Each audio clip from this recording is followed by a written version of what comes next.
बोलो सूर्य देव भगवान की जय। पाठ पूजा चैनल में आज हम रविवार व्रत कथा सुनेंगे। एक बुढ़िया थी, उसका नियम था प्रति रविवार को सवेरे ही स्नान आदि कर घर को गोबर से लीप कर फिर भोजन तैयार कर भगवान का भोग लगा स्वयं भोजन करती थी। ऐसा व्रत करने से उसका घर अनेक प्रकार धन धान्य से पूर्ण था।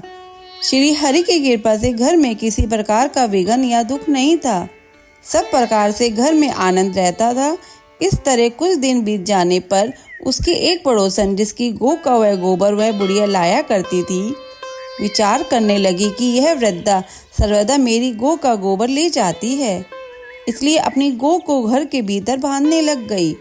बुढ़िया को गोबर न मिलने से रविवार के दिन अपने घर को न लीप सकी, इसलिए उसने न तो भोजन बनाया न भगवान को भोग लगाया तथा स्वयं भी उसने भोजन नहीं किया।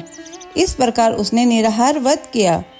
रात्रि हो गई और वह भूखी सो गई। रात्रि में भगवान उसके सपने में आए और भोजन न बनाने तथा भोग लगाने का कारण पूछा।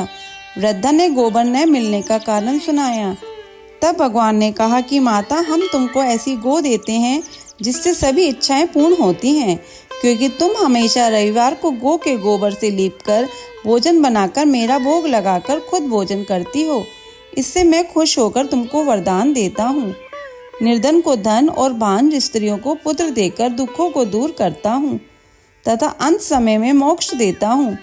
सपने में ऐसा वरदान देखकर भगवान तो अंतर्ध्यान हो गए और वृद्धा की आंख खुली तो वह देखती है कि आंगन में एक अति सुंदर गौ और बछड़ा बंधे हुए हैं।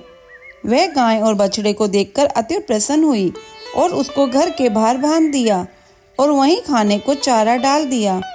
जब उसकी पड़ोसन बुढ़िया ने घर के बाहर एक अति सुंदर गौ और बछड़े को देखा तो द्वेष के कारण उसका हृदय जल उठा और उसने देखा कि गाय ने सोने का गोबर किया है, तो वह उस गाय का गोबर ले गई और अपनी गाय का गोबर उसकी जगह पर रख गई।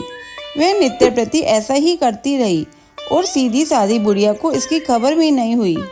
तब सर्वव्यापी ईश्वर ने सोचा कि चालाक पड़ोसन के कर्म से बुढ़िया ठगी जा रही है, तो ईश्वर ने संध्या के समय अपनी माया से बड़े जोर की आंधी चला दी। बुढ़िया ने अंधेरी की बहस से अपनी गौ को भीतर बांध लिया। प्रातःकाल जब वृद्धा ने देखा कि गौ ने सोने का गोबर दिया है तो उसके आश्चर्य की सीमा न रही और वह प्रतिदिन गौ को घर के भीतर बांधने लगी। उधर पड़ोसन ने देखा कि बुढ़िया गौ को घर के भीतर बांधने लगी है और उसको सोने का गोबर उठाने का दाव नहीं चला, तो वह ईर्ष्या और डाह से जल उठी और कुछ उपाय न देख पड़ोसन ने उस देश के राजा की सभा में जाकर कहा, महाराज, मेरे पड़ोस में एक वृद्धा के पास ऐसी गौ है जो आप जैसे राजाओं की ही योग्य है। वह नित्य सोने का गोबर देती है। आप उसे सोने से प्रजा का पालन करिए। वह वृद्धा इतने सोने का क्या करेगी? राजा ने यह बात सुन अपने दूतों को वृद्धा के घर से गौ लाने की आज्ञा दी। वृद्धा प्रातः ईश्वर का भोग लगा भोजन ग्रहण करने ही जा रही थी कि राजा के कर्मचारी गौ खोलकर ले गए। वृद्धा काफी रोई चिल्लाई, किंतु कर्मचारियों के समक्ष कोई क्या कहता। उस दिन वृद्धा गौ के वियोग से भोजन न खा सकी और रात भर रो रो कर ईश्वर से गौ को पुण्य पाने की प्रार्थना करती रही। उधर राजा गौ को देखकर बहुत प्रसन्न हुआ, लेकिन सुबह जैसे ही वह उठा सारा महल गोबर से भरा दिखाई देने लगा। राजा यह देख घबरा गया। भगवान ने रात्रि में राजा को सपने में कहा कि हे राजा, गाय वृद्धा को लौटाने में ही तेरा भला है। उसके रविवार के व्रत से प्रसन्न होकर मैंने उसे गाय दी थी। प्रातः होते ही राजा ने वृद्धा को बुलाकर बहुत से धन के साथ सम्मान सहित गऊ और बछड़ा लौटा दिया। उसके पड़ोसन दुष्ट बुढ़िया को बुलाकर उचित दंड दिया। इतना करने के बाद राजा के महल से गंदगी दूर हुई।